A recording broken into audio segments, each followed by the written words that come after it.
Thursday hits, and the fast is broken, and there's celebration. And then Good Friday, and for those of you who joined us for our Community Good Friday service this past Friday, Friday is a dark day in the history of the church, because it is the day that our Savior is killed. Yesterday I posted, if you follow us on Facebook, a graphic about Silent Saturday, which is often not mentioned. Silent Saturday is the day that we are just pausing before the big Easter celebration. But for those early disciples, it was over. And all of the promises they thought they could trust, all of the things they thought they could believe, they're just dumbfounded. They don't know what they're going to do. They're gathering together, they're questioning, they're afraid who's coming for them. Until this morning, as Scott and Donna read the two passages of Scripture about the resurrection and just the reintroduction to Jesus post-death, is an amazing moment in which they realize this is the real thing. So as we come together and we celebrate Easter, we recognize and we remember that Jesus is alive. Jesus rose from the dead. Our faith is not based on just hope, but there is a basis for us to trust. And not only do we believe that, there were many who would see Jesus in those few days following his resurrection to the time in which he would ascend to heaven that continue to validate that story, but also 2,000 years of people following Jesus.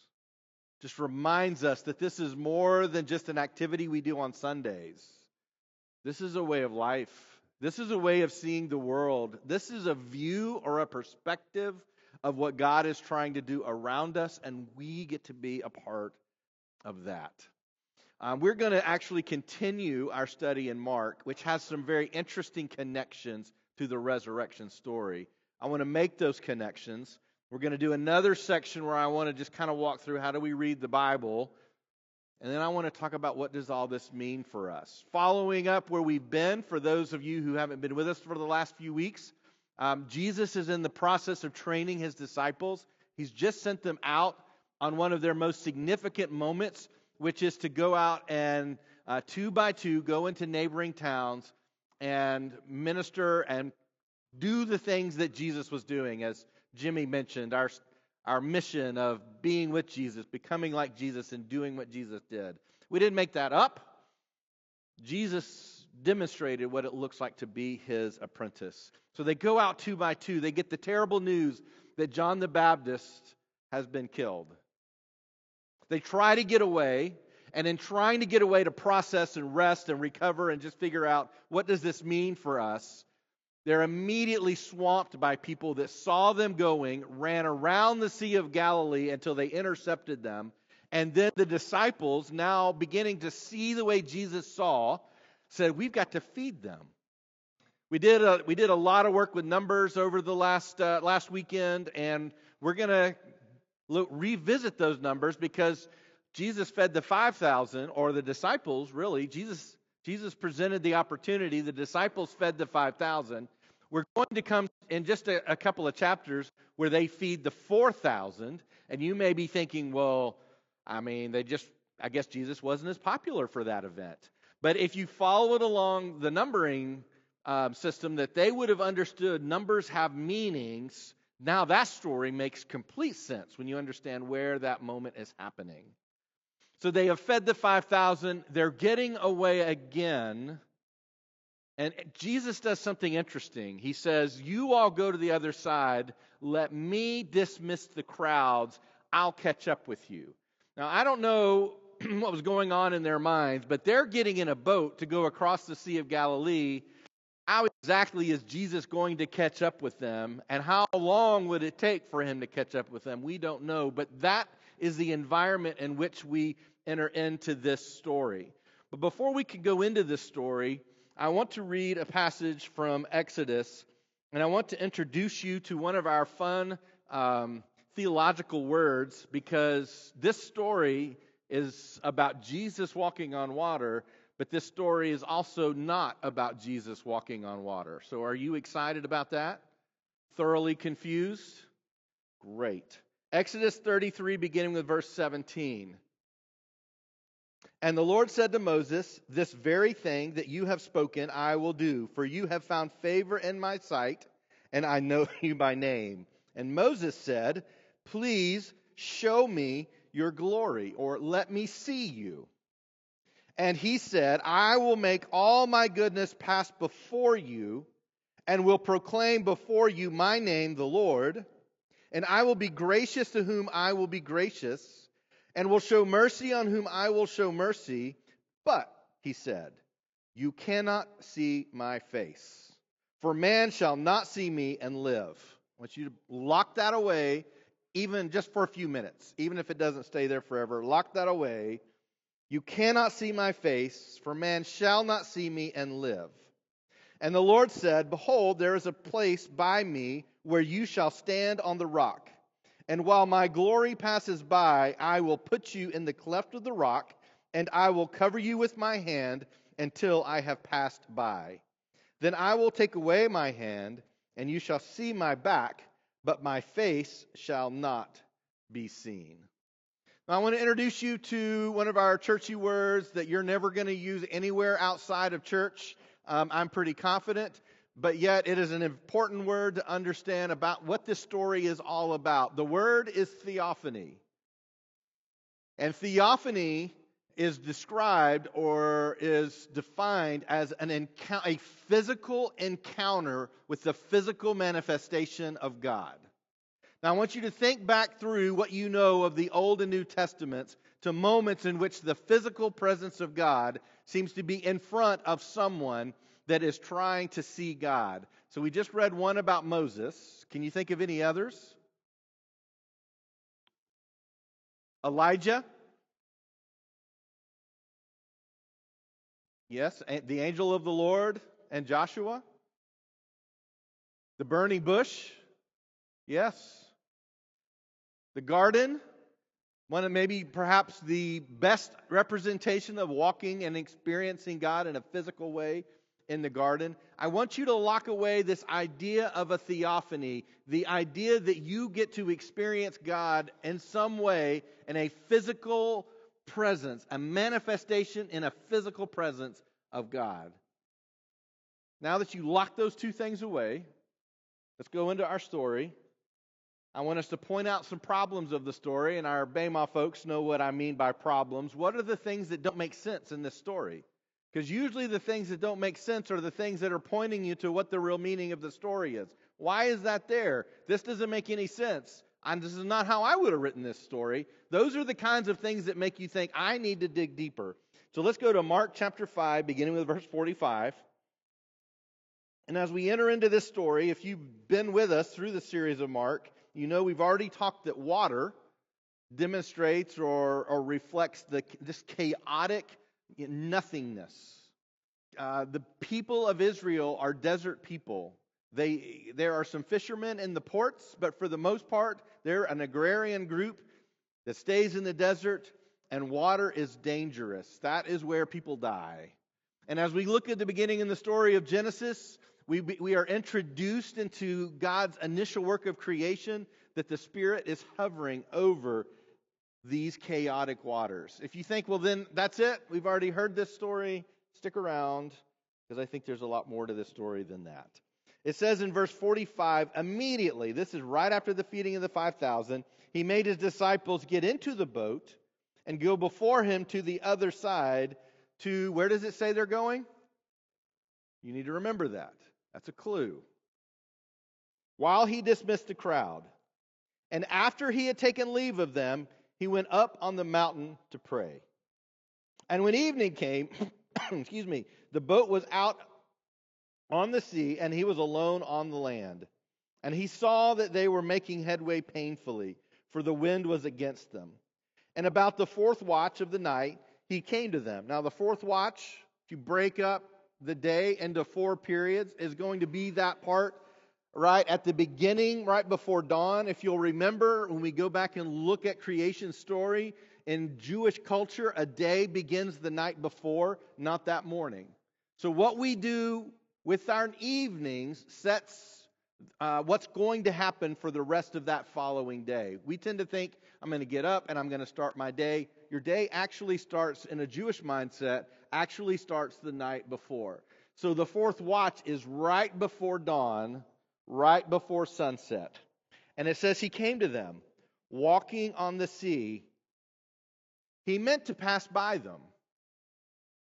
I will give a hint. That seems interesting, like it's a race. I kind of picture them rowing against the wind and Jesus just walking by and say, I'm going to beat you there. I don't think that's what's happening, but this is kind of a weird part of this story, like he meant to pass by them. But when they saw him walking on the sea, they thought it was a ghost and cried out. For they all saw him and were terrified. But immediately he spoke to them and said, take heart, it is I. Do not be afraid. And he got into the boat with them, and the wind ceased, and they were utterly astounded, for they did not understand about the loaves, but their hearts were hardened. What a fascinating story for us to talk about on Easter. But what a fascinating story, period. And one thing that jumps out at me is they have just fed 5,000 people with 5 loaves and 2 fish. And yet they were struggling to understand, and their hearts were hard. We'll come back to that. The connection to the resurrection is interesting because there are some scholars that believe this moment didn't actually happen in this time frame of the Gospel of Mark. The Gospels are not necessarily written to be an order of events, but instead it is a story that is being told by the apostles. There are many that believe that this actually happened following the resurrection. I don't know if it did or not. But what's interesting is a connection to another post-resurrection event in which something very similar happens. We find that in Luke chapter 24, and it says, starting with verse 34, the Lord has risen indeed, but has appeared to Simon. Then they told what had happened on the road and how he was known to them in the breaking of the bread, which would have been the Lord's Supper on Thursday night. As they were talking about these things, Jesus himself stood among them and said to them, peace to you. But they were startled and frightened and thought they saw a spirit. It's an interesting story in which both of these places, they experience Jesus in a tangible, unexpected way. And in the first one, he's called a ghost, which is the Greek word for phantasm. And in the second, it is the Greek word pneuma, which is spirit, which can also be translated ghost, but is not exactly the same understanding between what they saw on the water and then what they saw when Jesus just kind of appeared to them after the resurrection, but they hadn't seen him yet. Their response to both of these events was to be afraid. He must be a ghost. This must be the spirit of Jesus. He has died. How could he possibly be here among us? And I imagine in these moments of fear, they're just not sure how to process. What we know from psychologists is that when we don't understand something, it elicits a number of responses within us emotionally, psychologically, mentally. At first, we try to figure out how it works, and I don't know if you've experienced this recently, but with the advent of AI and advent of AI video production in which you're watching a video and it looks absolutely real and then it morphs into something weird and you're like, I'm trying to process this, but my mind can't process these competing images because that's not how the world works. When we do that, we have a tendency to feel some level of insecurity, uncertainty, and fear. And what happens repeatedly when the spiritual or the divine somehow interacts with people is our response is fear. We see that in both of these stories. I don't know if this story of him walking across water happened following the resurrection, but Mark is absolutely telling a story in a way, Luke is telling a story in a way to create connections for the people who are reading them. There's something connected here. And this story is just fascinating. I told you to remember a place where they were going. It says in verse 45, immediately he made his disciples get into the boat and go before him to the other side. To where? Do you remember? Bethsaida. If we go to the very next verse after this section, it says in verse 53, when they had crossed over, they came to the land at Gennesaret. But that's not where they were going. They were supposed to be going to Bethsaida. Now, I have a map for you to kind of see what happens here. And you can imagine there's a storm. I think I have a map. There it is. Where they're heading to Bethsaida, but somehow they end up all the way over here in Gennesaret, which is, we can understand, the storm pushed them in that direction. And so they didn't end up where they were trying to go to begin with. They didn't end up where they wanted to be. And then we have another interesting story of what happens when they show up somewhere they're not supposed to be. I don't know about you, but there are times in life I show up somewhere where I'm not supposed to be. Sometimes physically, sometimes I just look around at my life and I find this is not the place I was aiming for. But yet this is where I am. We find this over and over with Jesus. He ends up somewhere. Things don't go as planned. Just in the last 2 or 3 weeks of our series together, we've seen that Jesus is trying to get away. He's still trying to get away by himself, and it never works out that way. He gets crowded with people. And so they get across this Sea of Galilee, and it tells us, verse 53 again, when they had crossed over, they came to land at Gennesaret and moored to the shore. And when they got out of the boat, the people immediately recognized him and ran about the whole region and began to bring the sick people on their beds to wherever they heard he was. And wherever he came, in villages, cities, or countryside, they laid the sick in the marketplaces and implored him that they might touch even the fringe of his garment. And as many as touched it were made well. So we've been doing this How to Read the Bible for a while now. Are there any verses in there that remind you of stories maybe we've recently talked about that make a connection here? Just a couple of weeks ago, there's a woman who has some issue of bleeding that won't stop. She's an outcast. She's unclean based on Jewish law for 10 years. No one's been around her. 12 years. No one's been around her. And yet there's this legend that emerges in the prophets that say there will be healing in the corners of the garment of the Messiah. And we understood that to be the kanaf, the prayer shawl that they would wear, the tassels that would hang from it. And they heard this story, and this woman was made well. Jesus was walking through a crowd. She'd been bleeding for 12 years. She touched just the edge of his garment, his tassels, and she was made well. And then Jesus stopped and he felt it. Something had happened and he turned to her. And that story was going throughout all of the area of the Sea of Galilee, so that when Jesus came to this place, if I can just touch the tassel, if I can just touch the tassel, if I can just touch the tassel, which I think is just an amazing way of doing evangelism, to be honest. I asked you a few weeks ago, I put you in groups around your tables, and I said, would you give a definition of what the good news of Jesus Christ is for you? And you couldn't use any of our churchy Christian language. It's when you confess with your mouth that Jesus is Lord and believe in your heart that God raised him. No. What is good about Jesus for you? And I think a good number of people that are very devoted to their faith would struggle to think about, why is this good news?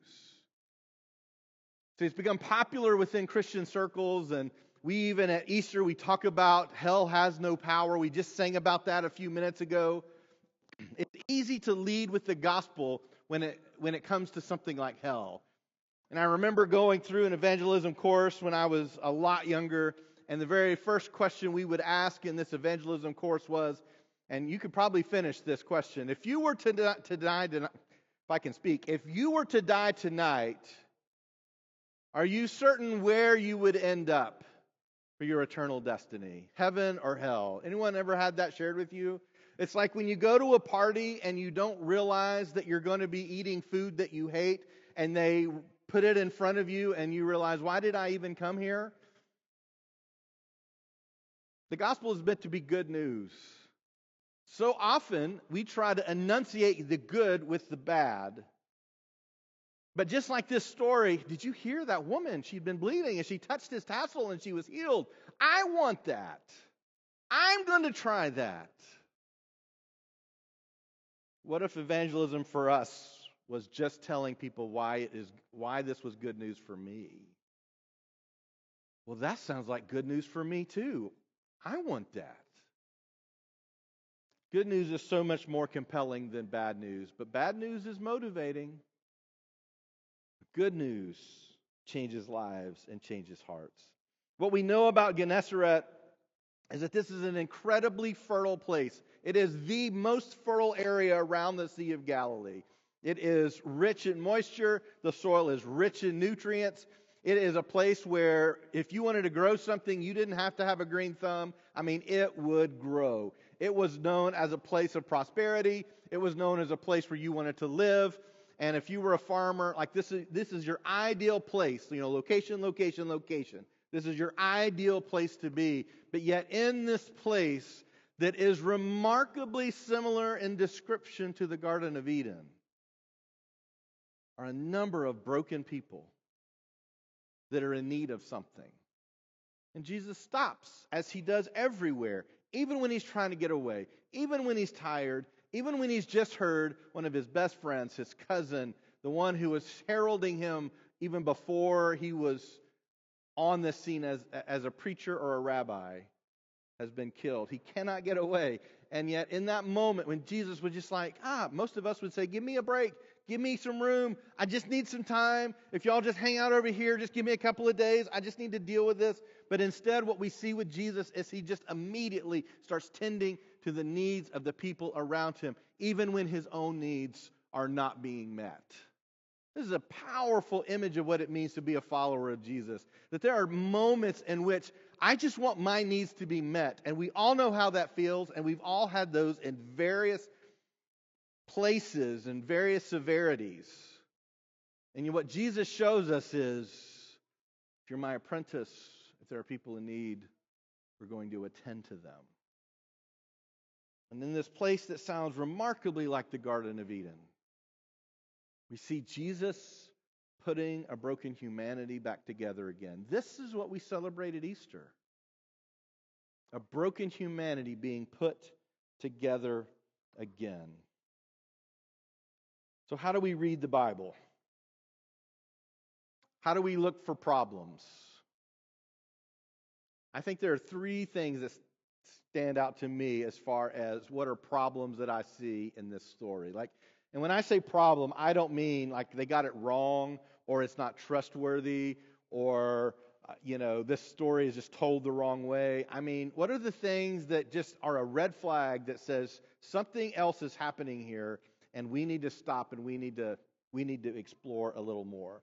I also want you to remember that these stories are often not Mark. The Gospel of Mark is written to a very Gentile audience, which is why we're going through it, because we are a very Gentile audience.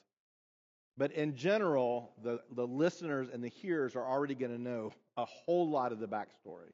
They're going to know the Old Testament. They're going to have learned the Old Testament. They're going to have heard it at the synagogue.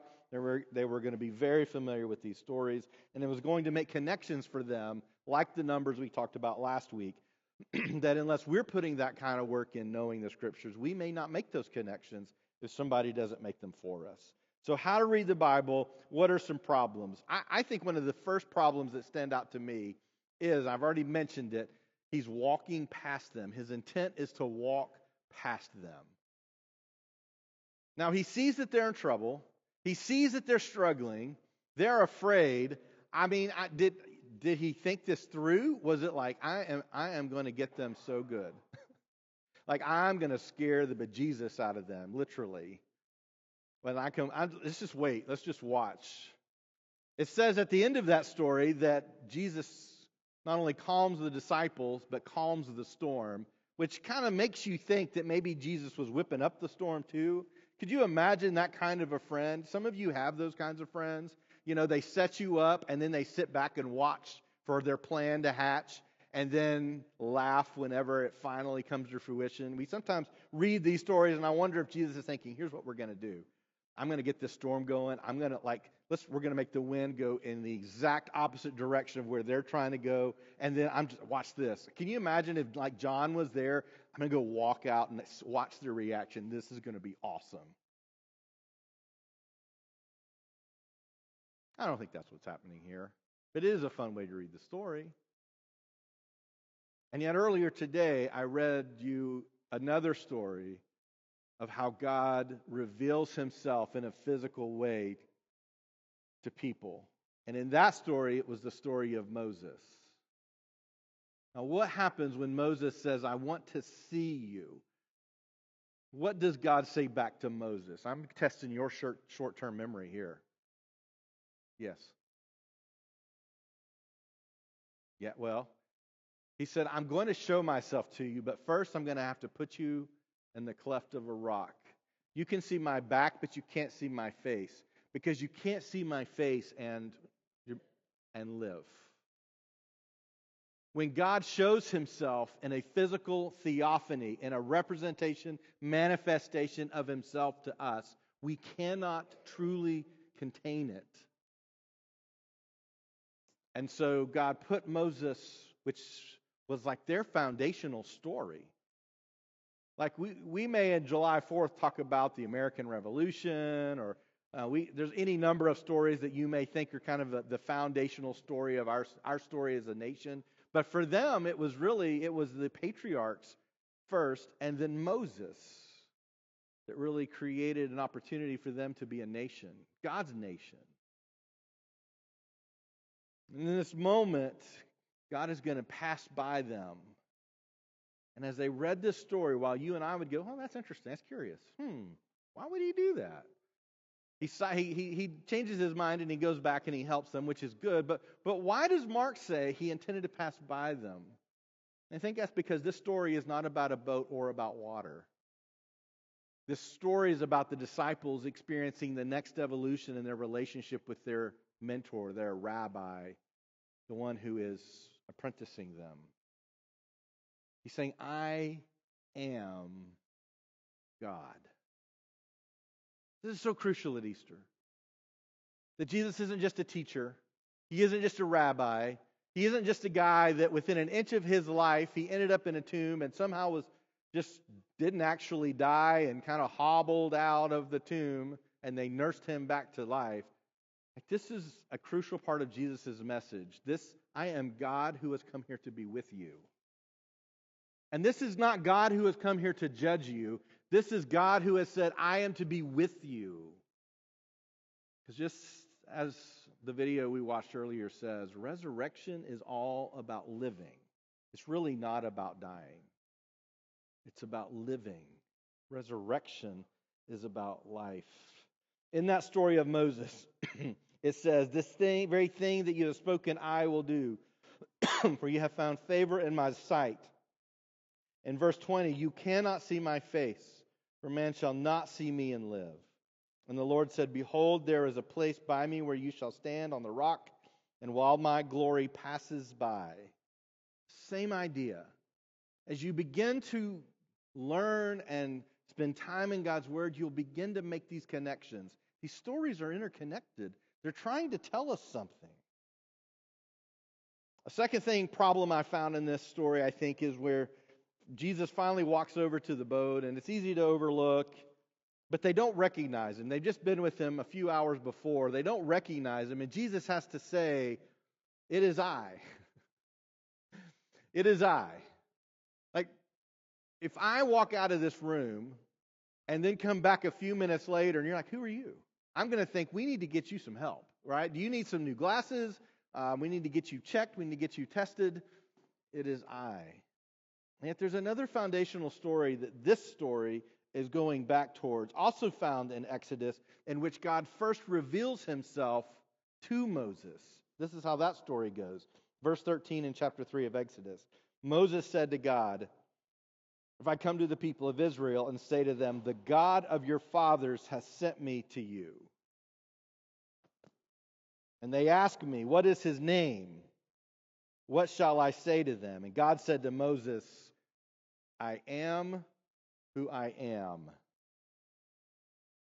Or paraphrased, it is I. See, these connections that are being made, these disciples have been out learning, they've been practicing, which any teacher will tell you. And if you're trying to learn something, until you practice it, you haven't fully learned it. There are connections made within you, in your mind, whenever you practice what you've learned, that solidifies it, that makes it stick in there and stay. You've got to go practice it. That's why some of us who have recurring dreams in college, and I'll assume I'm the only one, and it's the end of the semester, and it's time for the final, and you've not been to class all semester. I don't know if anyone else has had those. People don't admit when they have them, because usually there's a little negative truth in all of those bad dreams. Like you skipped a lot of classes, and you're just not sure what the answer is. You're just not sure that you're going to make it. Whenever we begin to practice it, we can't just study for a moment and it stick and it change us and it change the way we see. It takes practicing it. That's why we talk about doing what Jesus did. We can read about Jesus doing things, but until we put it into practice, it's all just theoretical. It's not something that is changing us. The story is God revealing himself to those who would lead his people. This story is a theophany. He revealed himself to Moses, who would lead them to be a nation. Interesting other connections.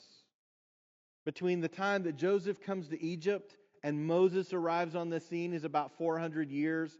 And the reason that Moses is introducing God to the people is because they've forgotten that in their lineage is Abram and Abraham. They've forgotten the history of following him and of coming into Egypt. They've forgotten all that, and he's reminding them. And then interestingly, in your text, between the last book of the Old Testament and Jesus coming on the scene is about a 400-year span. Israel does not hear from God for 400 years following Malachi. And then Jesus comes on the scene, this new Moses to lead them to this new life. The reality at Easter is a whole lot of people will celebrate Easter but never experience this new life and this new way of seeing. Because worship services don't lead us to that. It is diving in a relationship with Christ that does. Diving into His Word so that we want to know it. And more so than just know it, live it out. The story is God revealing Himself. This is a theophany. And then the last problem I see in this story is after they've just done something amazing, after they've just witnessed the impossible, it says that the disciples' hearts were hardened. Now, a whole lot of these visuals are hearkening back to the story of Moses, and this is another one. Can you think of another person who it is said that his heart was hardened? Now, y'all are already there. Isn't it fascinating when we start making these connections and we realize this book is so interconnected, that this Bible is not just a collection of interesting stories or ways to live life, but it is a dynamic, living text that draws us in. And when we allow it to fully pull us in, all of a sudden we discover this story that God is telling is so overwhelming, it's incredible. Just like Pharaoh, their hearts are hardened, and they have just experienced a miracle in the feeding of the 5,000, which we know is not just about eating, but is also about teaching, as we looked at that story last week. These connections, these disciples, they just don't know how to put this stuff together. My guess is that there are going to be moments within your life in which God is going to do something and you're not going to know what to do with it. And it's going to lead to a moment of fear, lead to misunderstanding, and may even lead to a hardened heart. Because these are so outside the way that we naturally, normally embrace life and each other, that we sometimes can miss it. This is a story about Jesus saying, I am God to the disciples. And their response to seeing him as such was to say, it's a ghost. I just wonder on that road following the crucifixion of Jesus, if those disciples hadn't really said in the back of my mind, I wasn't really sure if he was the real thing or not. I mean, even John the Baptist, one of the last questions we hear from John the Baptist is to ask Jesus, like, are you the real thing? My guess is everyone in this room at some point has wondered that same thing. Are you real? Are you the real stuff? Is this really trustworthy? And I bet in the back of their minds they're thinking, it was a good run. I guess we missed it. Maybe we can salvage this somehow, or maybe there's another. Maybe Peter is going to pick up this cross now and we're going to follow him. But when Jesus appears, they're afraid. It's a spirit. It can't be him. And it is. It is him. It's a story not just about having a hard heart. This is a story about hard hearts being softened. Here's what I want to wrap up with. There's a million takeaway points from this story. I want to list a few of them. You may have your own. The story says that when they got in the boat and they were rowing, that the wind was blowing against them. Do you ever feel like the wind is blowing against you? And you're putting everything you can into it. And maybe it's not physical. Maybe there's a relationship you're trying to heal, and you're putting everything you can into it, and you just feel like everything is against you. Or maybe you had this idea about what you were going to do for your career, and you started just working the plan, and you just felt like everything, including God, is working against you. What if God is closer than you think in those moments? When you're tempted to think, well, maybe God's abandoned me. What if he's closer than you think? What if through your turmoil, he's just walking next to you and you don't yet see him? Here's one of the great lies about the modern church is that we have a tendency to say that if you follow Jesus, bad things won't happen to you. And then people have bad things happen to them, and so they give up on Jesus because I follow Jesus, bad things weren't supposed to happen. And yet the only way you can come to that conclusion is to completely ignore the entire New Testament. Bad things happen in life. And when bad things happen, it's normal for us to go, God, where are you? Why aren't you rescuing me? Perhaps God's not just trying to keep us from experiencing bad things. Maybe God's trying to show us how to be resilient in the midst of bad things, because this is the experience of humanity and has been since Genesis 3. Do you find yourself in the story feeling like wind is blowing against you? Wondering where God is and why he's allowing this? Wondering if he's left you? And yet, if we go back to Genesis 3, we find that when Adam and Eve had sinned, one of the first things God asked them was, where are you? Because his desire was to be with him. What if he's still saying that? I think this story of Bethsaida versus Gennesaret is all too familiar in my life. The idea that I'm heading somewhere and I open my eyes and I'm somewhere else. Maybe this is in marriage. Right? You had the perfect idea of marriage, and then you got married, and you realized, this person must have done a whole lot of work when we weren't together, because now that we're together all the time, I don't know that I can stand them. I know you all never went through that thought, but there are people who think that happens. This is not where I thought we were going to go. Or maybe you did launch on a career, and you did have a clear plan of where you were going to end up, and you were going to retire early. And all of a sudden, you're not in Bethsaida, you're in Gennesaret. And you're like, how did we get here? How did we get here? Or maybe it's raising kids, and You know what? There's no better person who knows how to raise kids than someone who doesn't have one. All the parents are laughing because someone with no kids comes up and you've been agonizing over how do I deal with this, address this, move past this, lead through this. And then someone with no experience whatsoever raising kids says, well, this is what I would do. And you're like, yeah, it's so simple, isn't it? And then you say bad things and you walk away, right? But in our minds, we all thought, I'm heading to Bethsaida. I know what I'm going to do. But we ended up in Gennesaret. Did I do something wrong?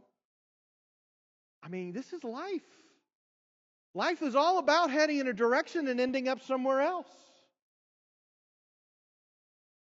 So what do we do in those moments? I think one of the things that Jesus shows us is time and time again, His plan is skewed. And you think, well, if anybody ought to have the plan work out the way that they want it to work out, it ought to be Jesus. But yet we've now seen for the last 2 chapters, Jesus is trying to get away, trying to get His disciples away, trying for some solitude, for some quiet, time to pray, time to process. And it still hasn't happened other than that short moment after the feeding of the 5,000 where Jesus goes up on the mountain to pray. He finally gets a moment.